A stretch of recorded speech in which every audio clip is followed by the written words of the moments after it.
Okay. Well, thank you everyone for coming. I'm going to introduce you to John and Nicole from MDE, and they're here to talk to you about the fall assessment for kindergarten. Excellent. Thank you so much. So I'm John Vopel, and I'm joined by my colleague Nicole Zanatoli Wade. And we want to, number one, say thank you to MESPA for hosting this event, which is also being recorded. I want to say thank you to you all for making some time during your busy schedules and days for us. If you wouldn't mind, if you could go ahead and put your name and your school and your district in the chat, that would just help Nicole and I become a little familiar with who's on the call today. It's voluntary, obviously, but we'd love to know a little bit more about who you are and where you are. Um, what we're going to do is we're going to start with some brief introductions of Nicole and myself. Then we're going to roll through. Then the agenda for the day is we're going to provide an overview of the Minnesota Kindergarten Fall Assessment. We'll take some questions about that specific initiative. Then we're going to transition, and then we're going to talk specifically about the Minnesota Kindergarten Fall Assessment pilot. And then we'll take questions about the pilot after that. So without any further ado, my name is John Vopel. I have worked for the Minnesota Department of Education for about 9 years. I am the Minnesota Kindergarten Fall Assessment, or MNKFA, coordinator. I've worked on early learning assessments prior to working on the KFA, especially for our voluntary, high quality pre-kindergarten programs in the state. I'm a former kindergarten teacher. I also had a career in Washington, D.C., working on education policy, which included time in D.C. public schools and working for the Department of Education. I'll turn it over to Nicole for her intro. Hi, my name is Nicole Zanatelli Wade. I've been with MDE for a little over a year, so still new, but I've been working in in education for over 15 years, doing things teaching pre-K all the way up to fourth grade, um, curriculum development, assessment development, instructional coaching, etc. All right, so we're going to go ahead and roll right through this. So again, hold your questions if you don't mind until we get through that basic orientation about what the MNKFA is, and then we'll transition afterwards to the pilot and then take questions. So one thing we want to flag before we actually talk about the MNKFA is that it's guided by our equation called the successful learner equation. And this is a framework which reminds us that children are always learning, and it's not the responsibility of the child to be ready for school. Instead, it's the adults, ready families, ready schools and communities, ready state and ready systems, and ready schools and programs that work together to support and ensure that our learners are successful.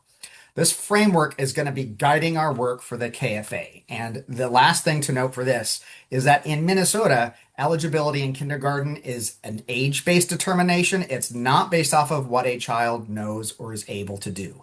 Particularly important when we're starting to talk about assessing our kindergartners. So briefly covering the why and the what for the MNKFA. In 2023, the legislature directed the Department of Education to create a kindergarten assessment to provide our policymakers with a statewide snapshot of what children know and can do at the start of kindergarten. In terms of the what, this is going to be an observation-based developmental assessment, and it will be administered during the fall of kindergarten. So this assessment is going to produce data that can, number one, support classroom instruction, number two, inform local decision making, and three, contribute to a much broader understanding of both early learning and the transition into kindergarten. Nicole and I will unpack later on some more specific uses of the data, but we wanted to quickly address the why and the what before proceeding. We also wanted to share our department's beliefs and values about young children. I'm not going to go through and read all of these, but what I want to highlight is no matter the program, the initiative, the conversation that's taking place, and the work that's taking place, these beliefs and values drive and are present in all the work that we do, both as an agency, but also as a division. I want to highlight specifically that first phrase, which is that school should be welcoming and joyful for all. So as we talk about the MNKFA, these values should exist and be present and supported when we're talking about the MNKFA. So yes, we're talking about assessment, and that should contribute to ensuring that school is welcoming and joyful for all, as well as all these other beliefs and values. All right, now thinking about what the assessment is actually going to look like, we will be partnering with Teaching Strategies. They were awarded the contract after lots of community outreach and involvement, deciding what the assessment should look like. Something to note is that the VPK programs and Head Start programs in Minnesota do complete observation-based assessments, and many of them do use the GOLD. That being said, we have decided not to use the full GOLD assessment, which is over 70 items. We're going to use a small subset of 16 items from the GOLD, with the idea of balancing the meaningful data that we need to collect while also hoping to limit the workload of the implementation. The platform will also be modified, a modified version of the GOLD platform specifically for the MNKFA.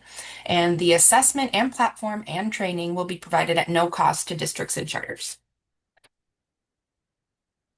As John mentioned before, the KFA is going to be an observational-based assessment, meaning we know the difference between observational and direct assessment, but we always like to address here that it means that we're gathering information during everyday instruction and activities and routines versus pulling students out and doing a one-time on-demand test.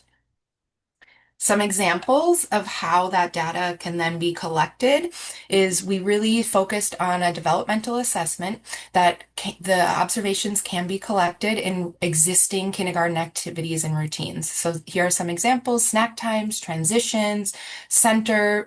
We have had teachers say that they would like to use the meet and greet conferences at the beginning prior to school starting. So thinking about how you'll collect the observations, now we can kind of talk about who administers the KFA. We're really hoping to use a team-based approach with this so that we're not putting all of it on the kindergarten teachers. That being said, the primary assessors will be the kindergarten classroom teachers who work with the students on a daily, consistent basis. You can include secondary assessors, would be teachers or educators that have daily interactions with students and a built-in relationship. Examples would be a special education teacher, an EL teacher, related service providers, or paraprofessionals. The secondary assessors can contribute to creating initial ratings or logging information. However, the lead kindergarten teacher would be responsible for finalizing the ratings and verifying that process. So let's talk a little bit about the assessment and what it's looking at. This slide is a depiction. On the left-hand side of the screen, you see Minnesota's early learning standards. Those are in blue. So the early learning standards are also known as the Early Childhood Indicators of Progress. The acronym ESIP, or ESIPs, is in that focal central point. There are 8 domains of learning for the ESIPs, or the early learning standards.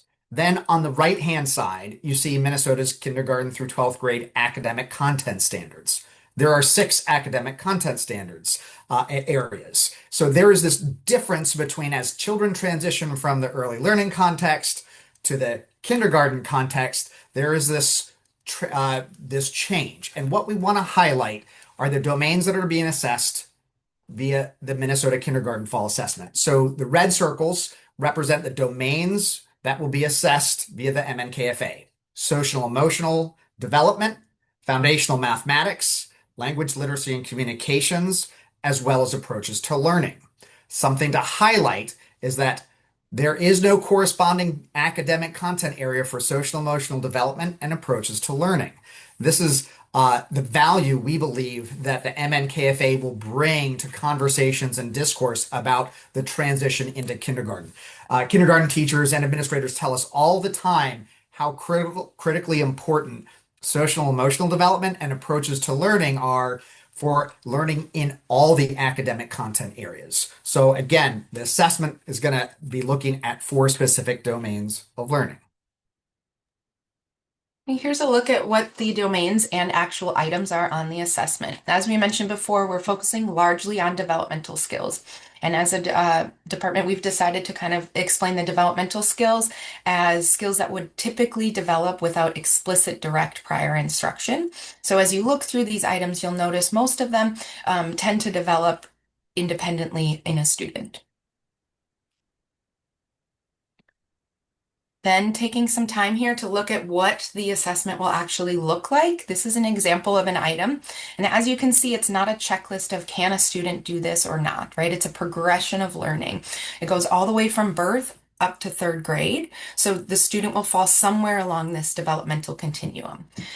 This is an example here with managing feelings. You can look how they provide supports for the teacher of indicators of what the demonstrating that skill would look like at different levels. And then you'll notice the color bands on the bottom. So the blue color band will represent typically developing skills for pre-K 4-year-olds. And then the purple band represents typical skills that you would see in kindergarten. So that can kind of be used as an anchoring spot for where teachers or educators could start looking for students to fall along the continuum. But as I've said before, it goes all the way from birth up to third grade. Let's talk a little bit about how the data can be used. So we've used some of the terminology from the successful learner equation and the adults that are responsible to ensure that our learners are successful. So when we talk about teachers, the data can be used to identify where a child is in their learning progression, as well as what comes next.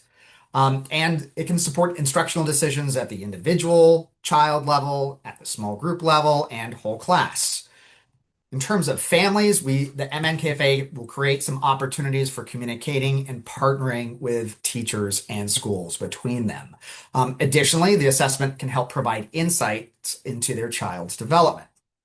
In terms of ready schools and districts, the data can be used to support the grade level of kindergarten and strengthen the kindergarten transition. So let's unpack a little bit more what we mean by that. So the data can be used to think about the classroom environment, about the schedule, about instructional decisions and curricular decisions. So the data can be used in all the ways that assessment data is typically used.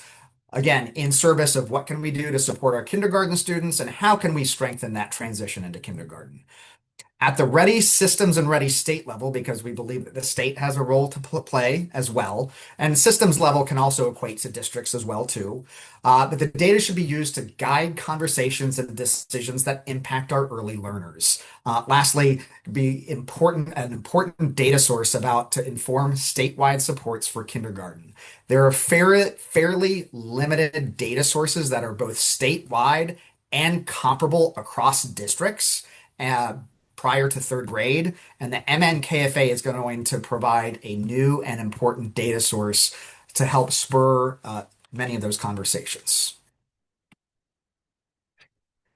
We've talked a lot about what the MNKFA is. It's also just as important to talk about what it is not. So the MNKFA is not a kindergarten readiness test. It's not a checklist. Nor is it a high stakes test. So unlike the Minnesota Comprehensive Assessments, the MCAs, the MNKFA is not a part of the state's accountability system. And I want to say that very clearly. The data should not be used to evaluate teachers or schools, nor should it be used for decisions that relate to student placement or retention decisions. Lastly, reiterated this earlier. It's not an assessment or a look at end of kindergarten standards. The data that will be reported at the state level and the local level is really looking at end of 4-year-old age expectations. All right. So that's the quick Minnesota Kindergarten Fall Assessment 101 overview. And before we dive into talking about the pilot and how that's going to work, we want to pause and allow you to ask questions. You're welcome to use the chat function if you want to. You're also invited to unmute yourselves and ask your question as well.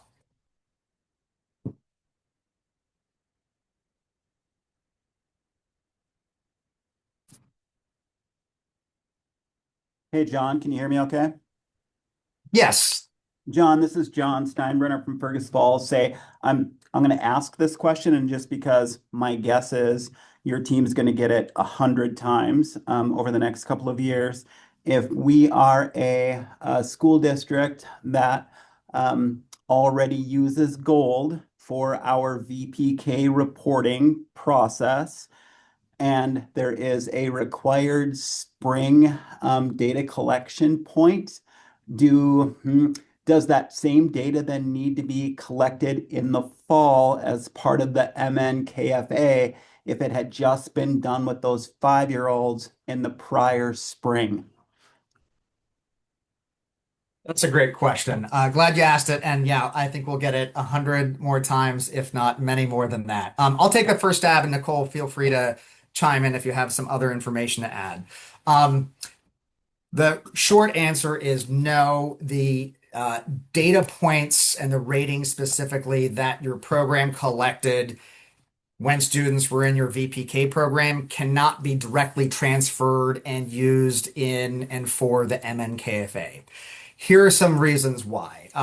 Number one, while there are some technical challenges with that, more importantly, the feedback that we received from a wide variety of partners, including kindergarten teachers and elementary administrators prior to designing this, was that they were concerned about the context and the environment that children would be in for example, a high quality VPK program versus what a kindergarten classroom looks like. So we know that the child to staff ratios are different in pre-K versus kindergarten. So that was one factor. Another significant factor was the difference in time between, even though they seem like they're right next to each other in terms of end of pre-K and the start of kindergarten. Is still a multi-month period during which either there could be some significant growth and progress and movement along that progression, and for a small group of students, there also might be some changes in the opposite way too. Lastly, I think the other piece of it was allowing kindergarten teachers to anchor themselves and make those rating themselves. And we do see the value in sharing data from whether it's a VPK program or another type of, let's say, a school readiness program, sharing that data with kindergarten teachers, not to directly use those ratings, but it can be an important conversation point and sort of beginning conversation and thinking about that transition into kindergarten. So, Nicole, I don't know if you have anything else to add. Nope, I think you summarized it pretty well. I have a question to kind of go off of that. This is Brietta Clemenson from Pine City. So will they be able to, in the system, because you can see where they were previously marked, will the kindergarten teachers be able to see that previous mark from the students?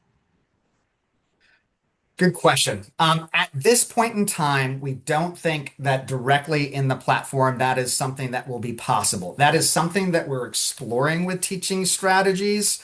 That being said, it would be an individual district level decision, and it hope that the idea is it would be viewable, accessible, but again, that the teacher of record, the classroom teacher, would still be responsible for creating those new rating points. There are also other less technologically savvy ways of sharing information, which if we can't figure out the technical piece of that to share that information directly in the platform, there are some alternatives as well.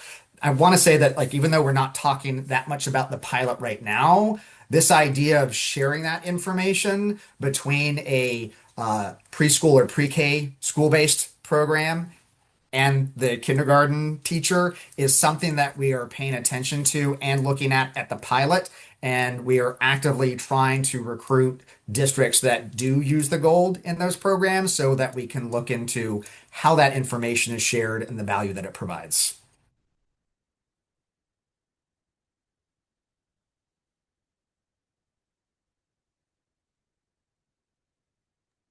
There was a question in chat.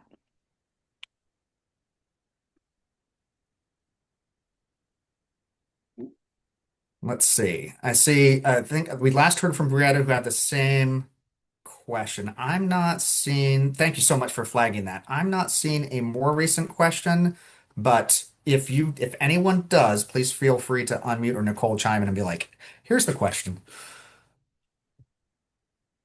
Hey, John, this is Kelly from Twin Cities International Schools. I am a little concerned about just the load on kindergarten in that first month of school. with kindergarten teachers doing the reading screeners and then access testing for MLs. We have a large EL population. And then now this piece, what is the timeline for this completion, readiness completion to be done? I can speak on this one. I think, yes, John and I also in the development of this in the team when we've been working on it, the workload for kindergarten teachers is our number one concern, besides getting reliable data, making sure that we're doing everything we can to lighten the load for kindergarten teachers. So a couple things we're doing along that way is the assessment window can occur anytime between August, as soon as students are rostered within the system, all the way up until October 31st to give them more time to collect the data. We've also talked about the team-based approach so that it doesn't all fall on the kindergarten teachers, that other teachers can be involved in the process to offer insights. And I think the biggest piece is if you're familiar with the GOLD, typically in VPK programs and in Head Starts, they require teachers to document observations within the system before they can conduct or select a level. We at MDE are not requiring that documentation occurs. Teachers can, the function is still available. So it can be used and can be very helpful if you're using that team-based approach for other educators to enter in observations. However, we're not requiring that kindergarten teachers put in that observations before submitting a rating. On top of that, with the training, we're aiming to keep the training very succinct and on demand and asynchronous so that teachers can access it at a time that's convenient for them. John, did I miss anything?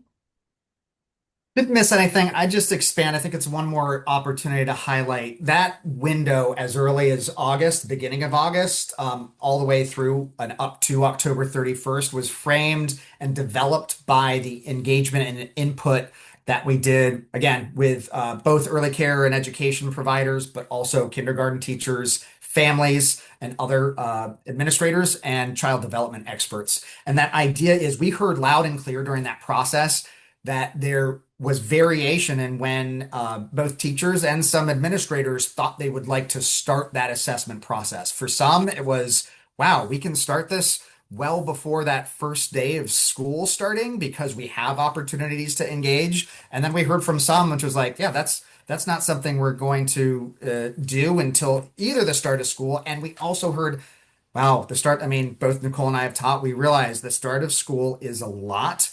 And the length of that assessment windows allows, it'll be a district level decision to determine what their specific assessment window is. And then teachers have flexibility within that to choose. Some may be ready and able to go ahead and start assessing right away. And some might say like, give me a couple of weeks, let me catch my breath, and then I'll start. One thing I wanted to add also is because of the observational nature of the assessment, it can potentially take less time if the teacher has experience with observational assessment, right? You could have a transition period where a teacher is able to collect data on 5 or 6 students at one time in their existing structures. It's not them having to pull students out and do one-on-one assessment with each child. And another example would be maybe they have one interaction with a child and are able to collect 4 data points in that one interaction. So kind of helping teachers understand how to combine the process of observational assessment to lighten the workload in that area too.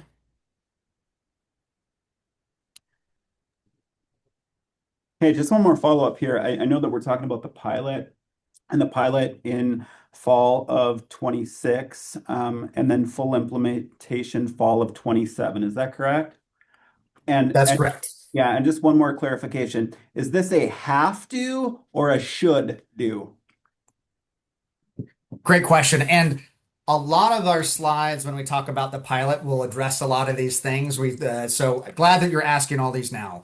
The pilot is you may opt into that or you can choose not to. And so again, that's fall of 2026, this coming fall. In fall of 2027, that's going to be a requirement that every elementary school with a kindergarten student participates in the KFA. So all public kindergartners will be assessed via the MNKFA, and that does include students with disabilities and multilingual learners. I'll also flag that we envision an opt-out provision where families can choose to opt out of the process, and there will be times where IEP teams will make decisions that perhaps the MNKFA is not appropriate for that specific child, but that's going to be most likely an IEP team decision rather than an individual teacher's decision. And I see there was a question in the chat about what the cost is. So the assessment platform, and the trainings will all be provided at no cost to districts or charters. The cost obviously will be the time it takes teachers to complete the trainings and then the assessments.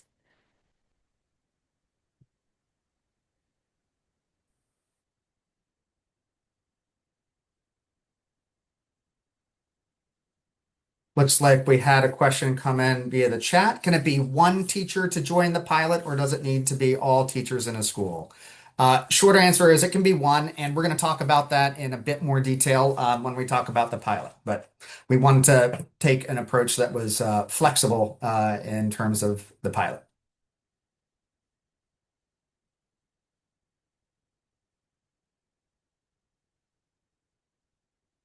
Any additional questions as we talk about the MNKFA before we move into the pilot? Oh, good. Natalie has a question. Who does the training? I'm glad you're asking this because admittedly we have a little bit more in the pilot about this. Let me see if I can go back to the slide where we talk about the assessors. So who does the training? I want to say number one, first and foremost, like the majority of the MNKFA is going to follow the kindergarten classroom teachers. Those are the primary assessors, and we want to be pretty clear about that. We don't want to hide that in any way, shape, or form. That being said, Nicole alluded to the idea we want districts and schools to think about taking a team-based approach, and so there can be additional assessors who are making ratings as well. And there are a range of other staff. Now, it'll be a district decision about who is completing the training. Obviously, kindergarten teachers are a must-have. They're a core part. That's the core individual who's responsible. And then it'll be a district decision about the other individuals who participate in that training. And the training will be a 60 to 90 minute on-demand asynchronous training. And we're building that training out for the pilot, but that's something that will remain in place. We'll obviously refine it from the pilot, but we envision a 60 to 90 minute training. And I know Nicole's really good at making this point. We want it to air closer to the 60 minutes versus the 90 minutes. We also do hope that principals complete the training, especially for the pilot. And again, one point that we want to highlight is we don't want this initiative to feel like it's all falling on kindergarten teachers by themselves. Obviously, they are a principal point of contact and have a significant responsibility. But we think that, especially with the pilot, if we have other administrators, whether it's elementary school principals or other district administrators completing the training, they can be a resource and an ally and support in doing that work. Not to mention other educators as well, too. And I just want to add to what John said too, just noting that if you do participate in the pilot, that will be a recorded webinar, and then the actual training accompanying the full statewide rollout will have modules and things like that, but again, follow the same on-demand, asynchronous, and time constraints. Oh, and adding on, sorry, one more thing about the trainings, adding on that there are additional resources and additional trainings that teachers or other educators could access if they're looking for additional support about how to complete observational assessment or how to interact with the GOLD. So there will be options for teachers or educators to have more, but we wanted to keep the requirement as minimal as possible. All right. I'm going to come back to the pilot, and we'll go ahead and start in on the pilot. And again, if you have other questions as we're talking about the pilot, you can add them to the chat, and then we'll have time again after we talk about the pilot to answer more questions. But thank you for asking, and we'll move through some of this content potentially a little more quickly because of the questions that you've asked. Right, so talking then about what the timeline looks like for the pilot. We're doing recruitment right now. That happens in the spring. We will be accepting applications on a rolling basis until we reach full capacity. The training can happen spring and summer of 2026, available as soon as, oh, am I frozen? You're frozen, but we can still hear your voice. Okay, great. It will be available as soon as we complete the webinar, and you will be able to access that anytime June all the way through August. It's one thing to note is that it doesn't go away once educators complete it. So if they do the training in June and then they want to go back and revisit it in August, they are able to do that. And then the assessment window is August all the way through October 31st. As a district or as a school, you could shorten that assessment window if you decide to, but it will be open. One more thing to note is that just because the assessment window closes doesn't mean that you lose access to the assessment or the platform of the Gold. And then throughout the entire process, we will be collecting feedback on the KFA.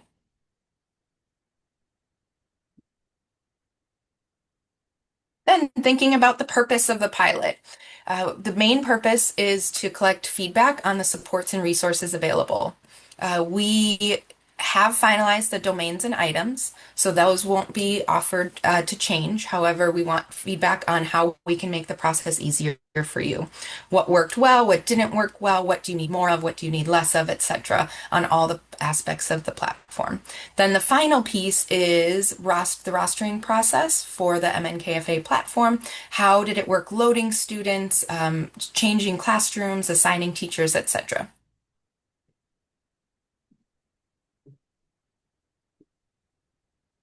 The benefits of participation. So this is based, we were figuring this out before we started recruitment and recruitment. We've had a decent amount of interest so far, and here are the benefits, right? Number one, there's an opportunity for individualized support and assistance. That's both from teaching strategies, who, when it comes to actual platform and that piece of it, will be probably providing the most support. And then MDE staff, both myself and Nicole and potentially some others, will also be involved and able to answer questions in real time. There, you have the opportunities to start early on implementation of the MNKFA, so that, like, the idea of it's a requirement in statewide for fall of 2027. This provides an opportunity to adopt and learn and get better at it in time for statewide implementation. You'll have the ability to influence and impact the resources and supports for this initiative. I want to highlight that there will be stipends from teaching strategies for teachers who provide feedback. So as Nicole noted, there will be multiple opportunities. Sometimes there'll be surveys. We're going to have some sort of on-demand opportunities to just send some quick feedback in the moment, and then some more focus group or interview opportunities at the end. And this is right, the whole point of the pilot is to learn how it's going, to figure out how we can do it better. The stipend is going to be approximately $150, and it's participating. It's, the act of using the resources and supports. The only piece is that the feedback that is provided will have to be done outside of contract hours. This is a standard Department of Education sort of provision. So as long as that's done outside of contract hours, the $150 stipend is a small way of saying thank you. The opportunity to contribute to a smooth statewide rollout, or a smoother statewide rollout, is obviously another benefit. And this contributes to a much broader effort to strengthen the kindergarten transition.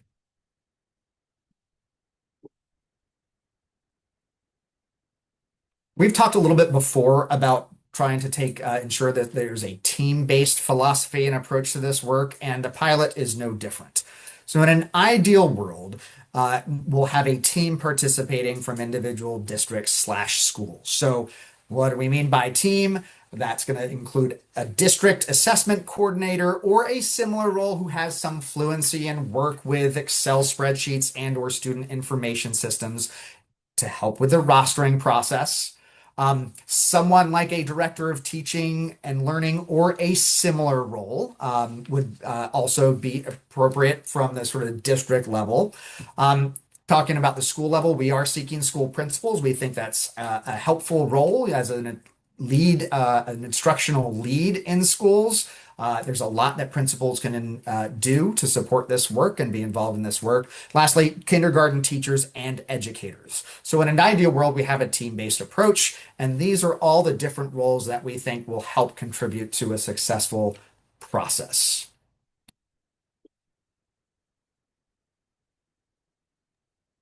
Been thinking, I think you're going to get to look at a black box for the rest of this, so apologies.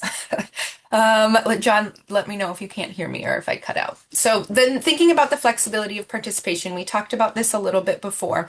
So then there was a question about, can we have just one kindergarten teacher participate, or would we need the entire school? It is more beneficial if we can have the entire school participate, because we can understand then the differences in how teachers administer it within the same system. As John mentioned, then potentially we have the data side of things with the rostering of students and understanding how that flow works on a full school capacity. However, we understand that life happens and things can be challenging, so we are willing to accept either one school in a district or select classrooms within a school. Kindergartners within a classroom. This one is, we're really asking for at least over 50% of kindergartners in a classroom, but if things need to happen, we can be flexible. And then, as we mentioned, the on-demand asynchronous training can be completed anytime between June and the start of the assessment window, really allowing that 60 to 90 minutes flexibility for educators. Finally, the kindergarten teachers and educators are the must-have for participations. The other roles are nice to have, right? So the full team approach really helps us collect better information through the pilot about how to better support schools in the process. And again, we understand that there are challenges around that.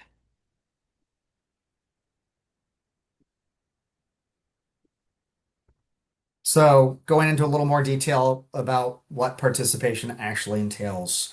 So number one, we're asking for district or charter school leadership approval to sign on board. If you're an individual teacher, we would ask that your principal approve participating in the pilot, even if they're not going to be actively involved either. Some degree of data support, which means assigning users and rostering. We can make a couple of exceptions here and there to that, but overall, in terms of capacity and also learning how this works, that's the whole objective of the pilot. That's an important piece of the work. Reviewing our different resources and completing the training is another piece of participating. Administering the assessment, obviously that falls on teachers and educators, and that's going to include using the actual MNKFA platform. Providing feedback, which I mentioned earlier, and that's going to be a combination of surveys and a focus group and or interview at the end. And one thing we want to highlight as optional is distributing MNKFA reports to families. One thing we know is that the existing reports in the Gold platform aren't going to meet our specifications for the data we need to report on. So we will be partnering with Teaching Strategies to build out a new report. That's not going to be available in time for the pilot. That being said, there are some other reports that are available and accessible in the platform. Again, that have a nice developmental approach and really focus on where a child is and what their next step is. So it's optional whether districts and schools who are participating choose to share those reports with families or not. Then the final part is talking about how to participate if you're interested. So we have an application here. I'll put the link also in the chat. So you would fill out this application, which answers some general questions about what you envision your participation looking like, who would participate, how many students, etc. And then if you have any questions, you can feel free to email us at the MNKFA email. Do you want to take questions now, John? Yeah, let's go. We can go ahead and field questions. And we had a couple come in via the chat, and we can sort of start there.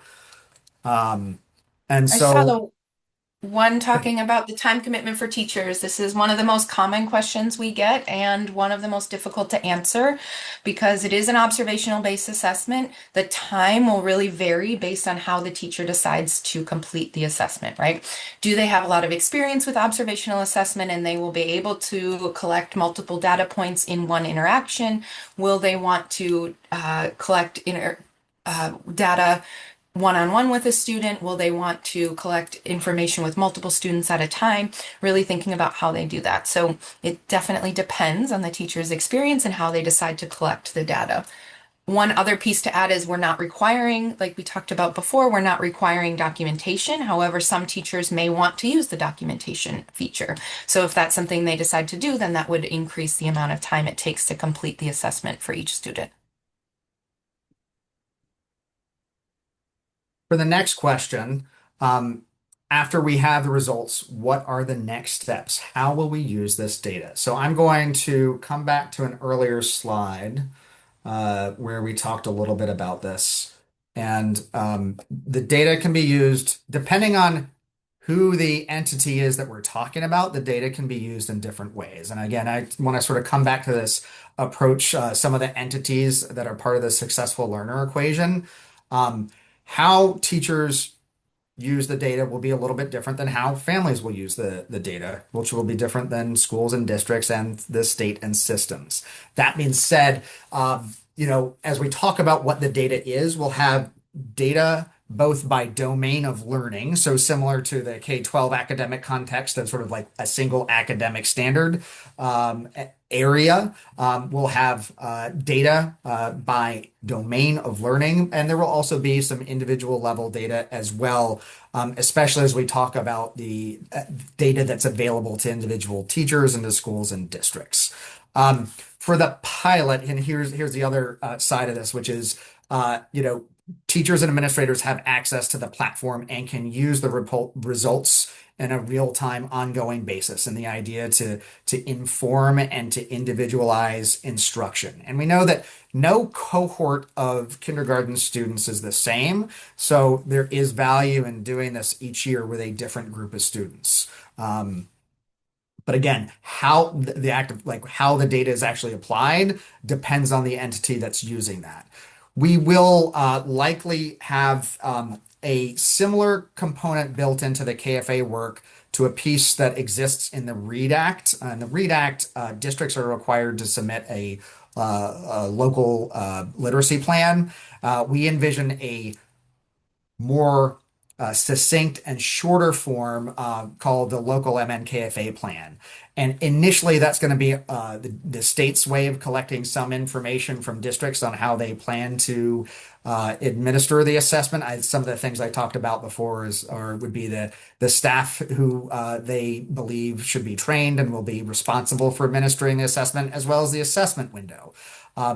There will be, as we collect the data and then push it out to districts too, and there will be some data files available via the MDE website. That is information that in the future will also provide some guiding questions to districts on how what the types of questions they should ask themselves and ask of the data that they collect. And again, some of the conversations will be structured around schedule, around the classroom environment, around instructional strategies, professional development and training. There are a number of different ways that sort of the way you'd use assessment data in other contexts. Those are all relevant and applicable for this data as well too.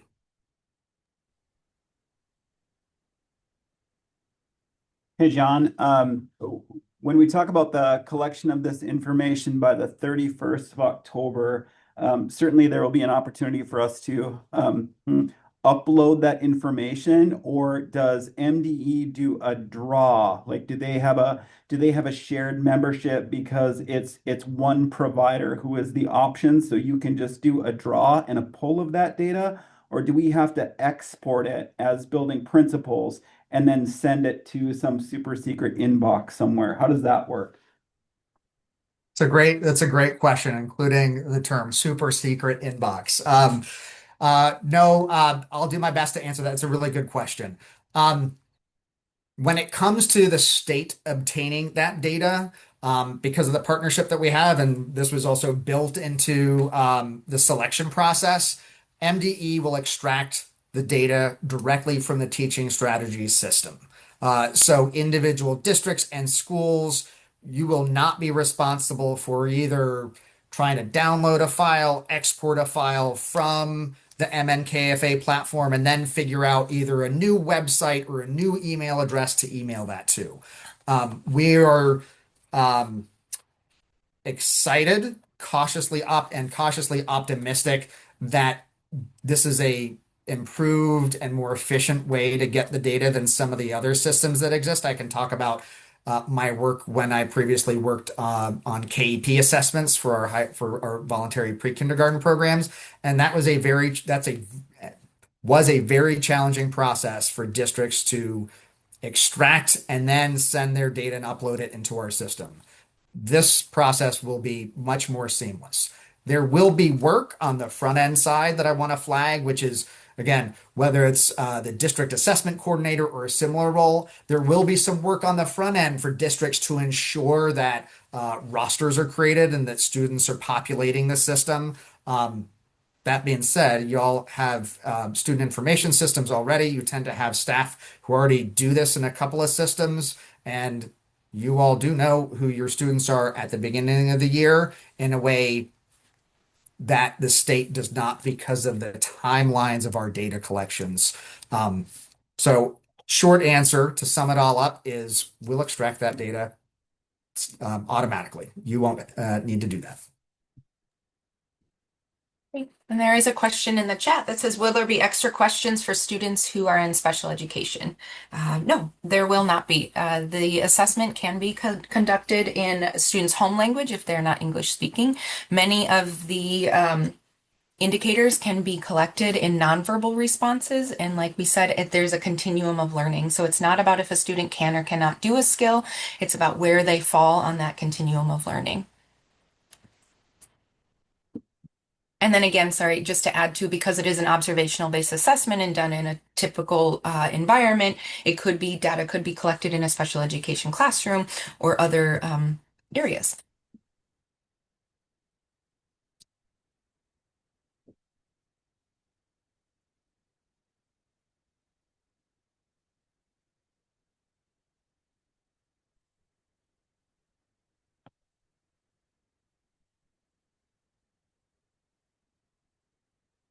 You all have asked some excellent questions. We're happy to hang tight for a bit longer if you have any other questions.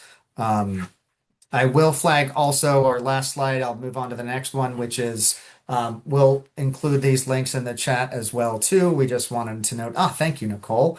We just wanted to note that there was a Fox 9 news story on the MNKFA, and so that's something that you can check out either via Fox 9 or YouTube. And then we also included a link to the press release from April 7th, where we announced that Teaching Strategies was the vendor that was awarded the contract. And I want to reiterate, it was a competitive process and was informed by the engagement that we did with so many different partners and stakeholders.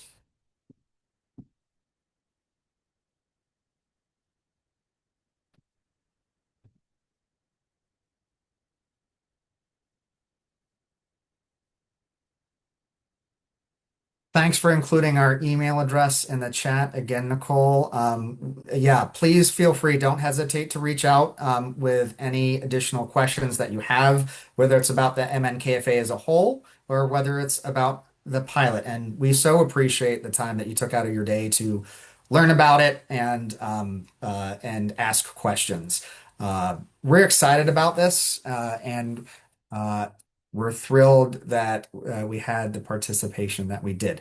Yes, we will be sharing. I'll ask MESPA exactly how they plan to proceed. We will convert the PowerPoint presentation to a PDF and share that with them, and then I'll let them address the rest. Yes, we will have this on YouTube, on our YouTube channel, and it'll be available for viewing in a couple days. So look for that. We'll have that in our e-newsletter, the link. So that'll be next Thursday. We'll have that published. So thank you all for joining us. Is there any more questions?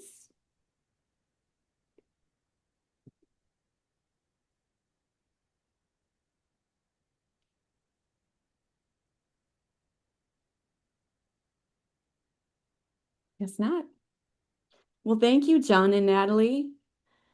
That was an excellent session. I think we got a lot of information out there for everyone. Yeah, so appreciate your willingness to host this and to record it. And yeah, I hope you all have a wonderful rest of your day. Great, thank you. All right, thanks. Bye, everyone.